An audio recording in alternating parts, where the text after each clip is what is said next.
né, para que ela tenha possibilidade de uma inserção maior nas escolas, nas universidades, nos centros culturais. Aí é onde está a nossa preocupação, o nosso foco. E por isso nós estamos aqui, certo? Então, é voltado para essa perspectiva, para essa direção que a gente vai considerar que todos nós estamos aqui para buscar recuperar esse caminho do respeito, da ética, ver qual é o caminho, onde é que é isso. Apesar de que, historicamente, a história, a origem dela foi o quê? Bom, eu, enquanto um negro quilombola, eu tenho que, o capoeira, eu tenho que matar ou morrer, ou eu tenho que me libertar ou eu vou morrer, né? Então, pela história dela, a gente sabe.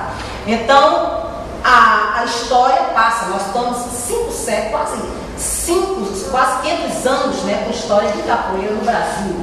E em 500 anos, essa trajetória mudou muito, né? Mudou muito, né?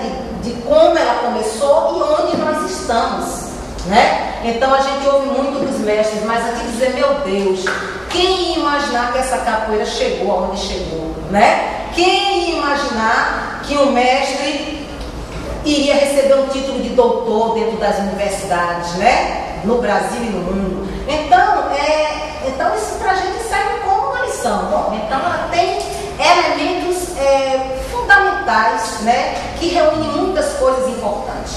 E é por isso que a gente está aqui para tratar. Bom,